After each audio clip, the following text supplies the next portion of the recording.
सम्यक दर्शन का आधारभूत कोई गुण होता है तो वह निशंकित होता है।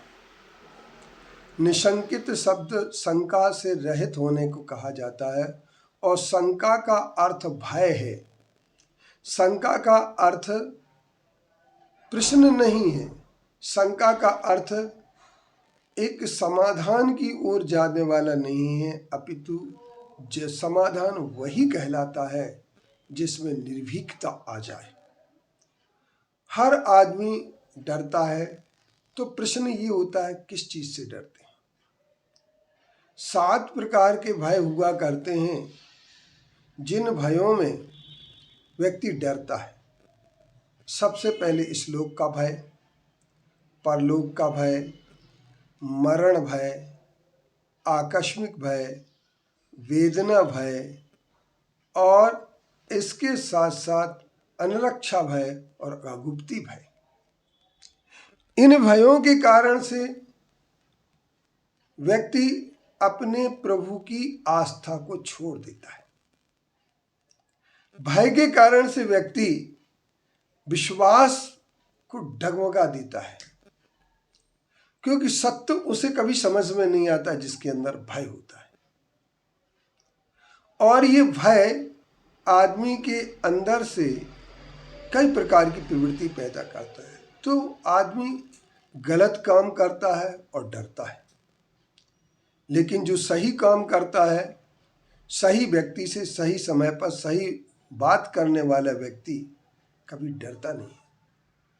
और जो ये बात सोच ले कि मृत्यु है, मौत तो आने वाली है, मौत से डरने का कोई काम नहीं होता है।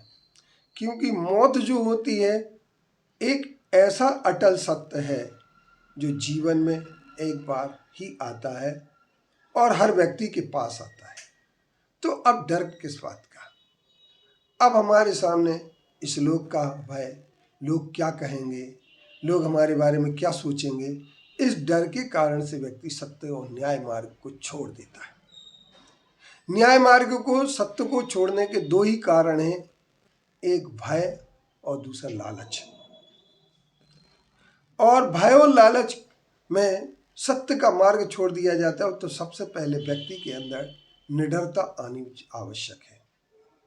हर चीज में बीमारी भी आएगी, परलोक में क्या होगा, कौन क्या कर लेगा, ये जैसे परलोक तो हमारा आज जैसे हम कर्म करेंगे वैसा हमारा परलोक बनता है।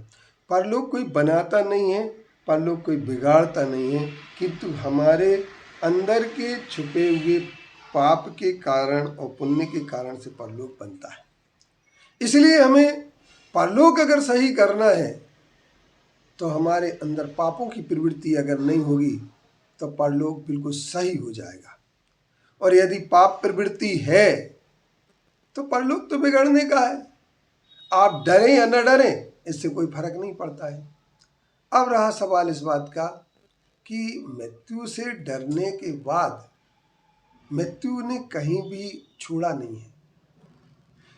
यदि कोई मृत्यु से डरता भी रहता है तो मृत्यु से छोड़ने वाली नहीं होती है। मृत्यु आना तो आना ही आना है।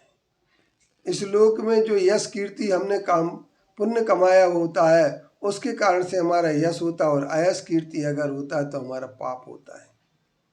और वहाँ पर हम अयश को ही प्राप्त होते हैं। इसलिए इस लोक का भय भी हमारे लिए कोई ज़्यादा महत्व नहीं रखता है। अब रहा सवाल कि हम कहाँ छुपने जाएं। अरे जब स्वर्ग का इंद्र भी अपनी मृत्यु को नहीं रोक पाता है, वह भी आकर के नीचे मर्तलोक पर आ जाता है, तो फिर हम कहाँ से बचेंगे। हम एक उदाहरण समझ सकते हैं कि इंदिरा गांधी के ऊपर गोलीबारी हुई, उनके यहाँ जबकि सुई भी प्रवेश नहीं कर सकती थी, इतनी सुरक्षा थी, फिर भी वो शिकार बन गई, राजीव गांधी शिकार बन गए। तो ऐसी परिस्थिति में हमें एक बात देखना होगी कि कोई हमें रोक ले या कोई हमारी मृत्यु को रोक ले, ये संभव नहीं है। इसलिए अनरक्षा या अगुप्ती भय भी नहीं पाला जा सकता है। वेदना भय, बीमारियां आती हैं तो शरीर है तो शरीरम व्याधि मंदरम, शरीर है तो व्याधियां जरूर होंगी। इसलिए हम इन सब भयों से मुक्त होकर के एकमात्र अपने ईश्वर, अपने परमात्मा, अपने भगवान और अपने गुरु और अपने शास्त्र पर हम विश्वास करते हैं तो सम्यक दृष्टि अवश्य बन जाती है।